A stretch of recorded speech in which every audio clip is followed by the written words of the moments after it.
अरे विभा जी आप आ गई।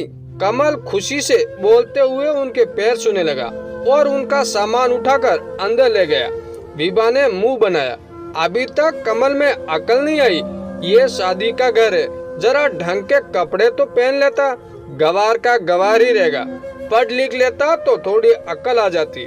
लग ही नहीं रहा है, अपने सगे भाई की शादी का काम निपटा रहा है। बिल्कुल नौकर जैसा लग रहा है, जरा भी स्मार्टनेस नहीं है। पढ़ी लिखी प्रोफेसर विभा ने अपनी माँ से कहा तो वो गुस्सा हो गई। हाँ, तू भी उसका मजाक बना ले। एक तो वो सबके लिए भाग दौड़ कर काम करता है और तू है कि उसका ही दोस्त दे रही है। वो तेरे पढ़े लिखे दोनों भाई तो अभी तक भी नहीं आए, आकर मिल तो लेते। आखिर बहन इतनी दूर से आई है। तभी कमल फिर हाथ में ठंडा शरबत लिए हाजिर हो जाता है। विभा जी ये शरबत पी लो, आप गर्मी में आई हो, मैं आपके लिए खाना लगवा देता हूँ। और वो गिलास पकड़ा कर दौड़ कर चला गया। विभा की नजरें अपने से छोटे भाई को ढूंढ रही थी, जिसकी शादी हो रही थी और जो पेशे से डॉक्टर था। थोड़ी देर बाद दीपक आता। उसे देखकर विभा की आंखें चमक जाती और उसे ढेरों आशीर्वाद देती। तुम तो इस खानदान के असली दीपक हो। तुमने तो मम्मी पापा का नाम रोशन कर दिया। तुम एक दिन बहुत ऊंचे जाओगे। तभी कमल फिर से आ जाता है। छोटू तू भी शरबत पी ले, गर्मी लग रही होगी। मंजले भैया आप बस जीवन भर सबको शरबत ही पिलाते रहना और इसी में आपकी जिंदगी कट जाएगी। और दोनों भाई बहन उस पर हंसने लगे। कमल ने कुछ नहीं कहा, वो अपने से छोटे भाई की शादी की तैयारियों में व्यस्त था। अभी कितने सारे काम बाकी है, सब काम का भार उस पर ही है। सबसे बड़े राकेश भैया इंजीनियर हैं और जो सुबह से कमरे में बंद होकर जरूरी मीटिंग कर रहे हैं और उन्हें कमरे में ही चाय नाश्ता और खाना पकड़ाने की जिम्मेदारी कमल पर ही है। वही उसकी पत्नी शीला सुबह पार्लर जाकर आई है और अब वो मेहंदी लगवा रही है। वो भी कमल को दौड़ा रही है। कभी लहंगा प्रेस वाले के यहाँ से लाना है तो कभी गजरा लाना है, ताकि वो शाम को महिला संगीत में अच्छे से तैयार हो सके। वैसे मेहंदी की रस्म कल हो गई थी, पर शीला आज सुबह ही मायके से वापस आई थी।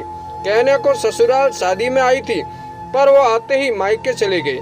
ससुराल के कामकाज से उसे कोई लेना देना नहीं था। विभा भी कॉलेज में प्रोफेसर है, तो उसके यहाँ परीक्षा चल रही थी। बड़ी मुश्किल से 2 दिन की छुट्टी लेकर आई थी। रात को संगीत के लिए सब तैयार हो गए। कमल ने भी नए कपड़े पहन लिए। अरे कमल, मेरी नई चप्पल टूट गई है और अब मैं फंक्शन में कैसे जाऊंगी? तू पहले इसे ठीक करवा कर ले आ।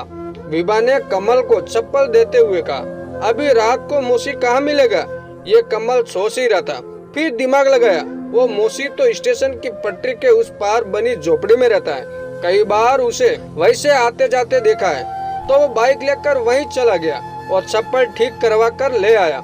महिला संगीत में पहुंचा ही था कि राकेश ने कहा, तुझे तेरी भाभी बुला रही है। वो उनके पास दौड़कर गया तो वो बोली, ये मेरी चचेरी बहन है, इसका बच्चा छोटा है, ये खाना नहीं खा पा रहा है। तुम इसके बच्चे को संभाल लो ताकि ये शादी में अच्छे से मजे कर पाए।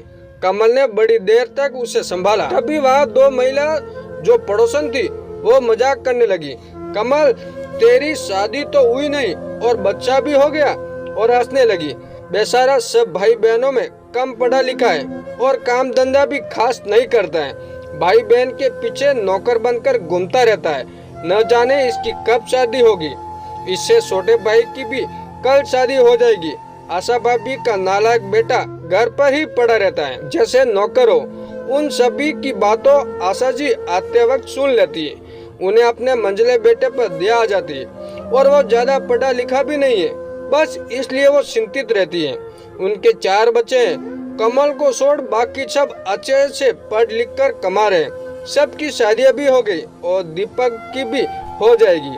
सबके घर परिवार बस रहे हैं और कमल की अभी नौकरी और धंधे का भी पता नहीं है। कमल यूं तो घर के सभी काम दौड़कर कर लेता था, पर वो ऐसा कोई काम नहीं करता था जिससे वो कमा सके। सभी भाई बहन उसे टोकते रहते थे, ताना देते रहते थे। ये आशा जी को सहन नहीं होता था। वो मन ही मन कूटती रहती थी, सोचती थी इसका ब्याह करवा दे, पर इस बेकार को, बेरोजगार को कौन अपनी बेटी देगा। आशा जी के पति भी ये कहते कहते इस दुनिया से चले गए, पर कमल कभी किसी काम धंधे में लग नहीं पाया और अब वो और आशा जी घर में रहते हैं और वो पति की पेंशन से अपना और कमल का पेट पालती है। अब सब भाई बहन को कमल अखरने लगा था।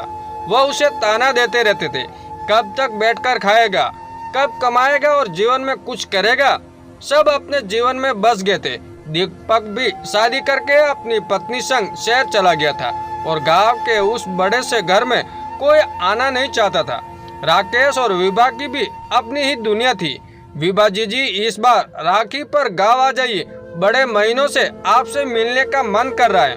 पर विभा नहीं जाती क्योंकि उसे पता था मंजला भाई कुछ कमाता तो नहीं तो राखी पर ज्यादा कुछ नहीं दे पाएगा और वो दोनों भाइयों के पास चली जाती जो वही शहर में रहते हैं और वह अचानक से जाती पर देखती है दोनों के घरों में ताला लगा हुआ है।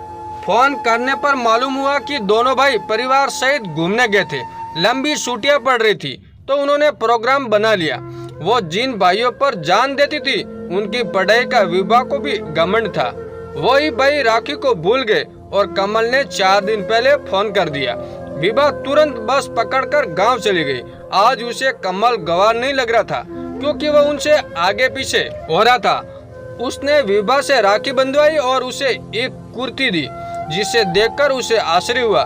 जी आप ऐसे ही कपड़े पहनते हो तो आपके लिए शहर गया था तब लाया था।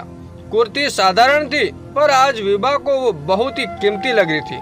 आज कमल का प्यार और मासूमियत से गवार नहीं लग रही थी। आज उसकी बातों और हंसी में उसे अपनेपन का एहसास हो रहा था। आशा जी भी अपने बेटे के प्रति बेटी का व्यवहार देखकर बहुत खुश हो रही थी और उन्होंने उसके लिए लड़की तलाशने को कहा। तभी खबर आई कि गांव में पंडित जी की अचानक मृत्यु हो गई तो उनकी बेटी लक्ष्मी अकेली रह गई। आशा जी वहां गई। सारे क्रियाक्रम होने के बाद उन्होंने लक्ष्मी को अपने कमल के लिए पत्नी चुन लिया। दोनों बेटों को खबर पहुंचा दी पर वो नहीं आए। फिर मंदिर में ही उनके फेरे करवा दिए। विभा खुश हो रही थी, आखिर उसके भाई का भी घर बस गया। 2-4 दिन बाद लक्ष्मी ने कमल से कहा, हमारी शादी अचानक से हो गई थी तो मैं आपके बारे में ज्यादा जान नहीं पाई। आप काम क्या करते हैं? ये सब सुनकर कमल चकपका गया और बोल नहीं पाया। तब आशा जी ने सारी बातें बताई तो लक्ष्मी को अपने पति के गुणों को सुनकर अच्छा लगा, पर उसने ये भी समझाया पति चाहे कितना भी कमा कर लाए, पत्नियों को उसमें खुशी होती है। पत्नी को पति की कमाई से बनाई गई 2 रोटी भी अच्छी लगती है, उन्हें खाकर वो गर्व महसूस करती है। अपनी पत्नी की बातें सुनकर कमल को महसूस हुआ कि उसे भी अब कमाना चाहिए, तो उसने जगह जगह काम मांगना शुरू किया पर कहीं भी उसे काम नहीं मिला। फिर पत्नी ने सलाह दी और कुछ जेवर और पैसों उसको मिले थे और उसका घर जहाँ वो अपने पिताजी के साथ रहती थी वो भी खाली पड़ा था जो आगे पीछे उसका ही था। उसने वहाँ एक राशन की दुकान खोल ली। अब राशन की दुकान चलने लगी और लक्ष्मी भी कमल के साथ वही काम करने लगी। अब अच्छी कमाई होने लगी।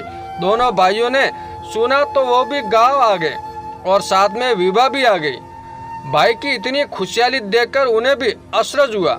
लक्ष्मी सिर्फ नाम की ही लक्ष्मी नहीं थी, उसके आने से घर में सुख समृद्धि भी आ गई थी।